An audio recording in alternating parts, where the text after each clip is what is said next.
বিচূর্ণ হয়ে যেত। কিন্তু সেই কোরআন আল্লাহ কাদের উপর নাজিল করেছেন? আমাদের উপর। সো হিউজ রেসপন্সিবিলিটি, অনেক বড় দায়িত্ব। এই কোরআনকে আমরা বুঝি কিনা, কোরআনকে মানি কিনা, কোরআনের আইন সমাজে চাই কিনা, this is the burning question. নিজেকে নিজে প্রশ্ন করুন যে কোরআনের যে হকগুলো আছে আমরা আদায় করছি কিনা। এটা যেন তেন কোনো বাণী নয়, এটা আল্লাহ তাআলার পাঠানো বাণী, অনেক ভারী, অনেক ওজনওয়ালা বাণী। আল্লাহ তাআলা বলছেন ইন্না সানুলকি আলাইকা কওলান সাকিলা, নবী হে আপনার কাছে আমি অনেক ভারী, হেভি ওয়েট ওয়ার্ড নাজিল করব। এটা অনেক ওজনের, এটা সিম্পল কোনো বিষয় নয়। এই কোরআন যখন রাসূল সাল্লাল্লাহু আলাইহি ওয়াসাল্লামের উপর নাজিল হতো, প্রচন্ড শীতের রাতে বিষ্ণু সাল্লাল্লাহু আলাইহি ওয়াসাল্লাম ঘামতেন। আম্মা জান আয়েশা বলেন আমরা কম্বল মুড়ি দিয়েও থাকতে পারি না, এত শীত, কিন্তু বিশ্বনবী ঘেমে ঘর্মাক্ত হয়ে একাকার।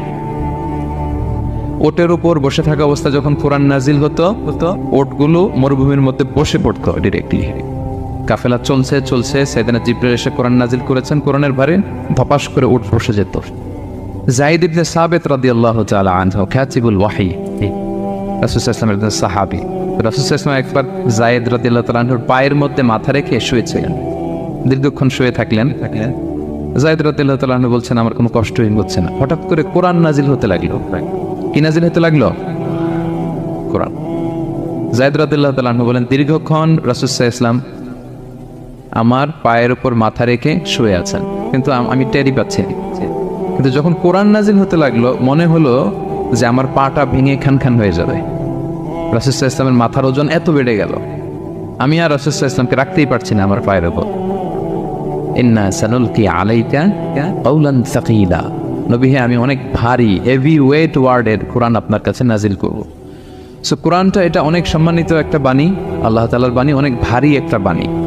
এটা পাহাড় সইতে পারে না, পাহাড় ভেঙে চূর্ণ বিচূর্ণ হয়ে যেত, সে কোরআনকে আল্লাহ তাআলা আমাদের উপর নাজিল করেছেন।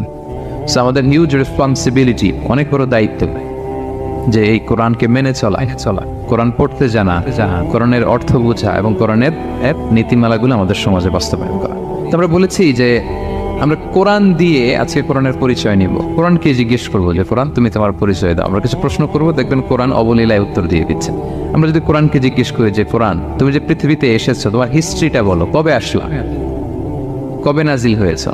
কোরআন বলবে শাহরু রমাদান আল্লাযী উনজিলা ফীহিল কুরআন, আমি রমাদান মাসে এসেছি, যেন তেন মাসে আসিনি।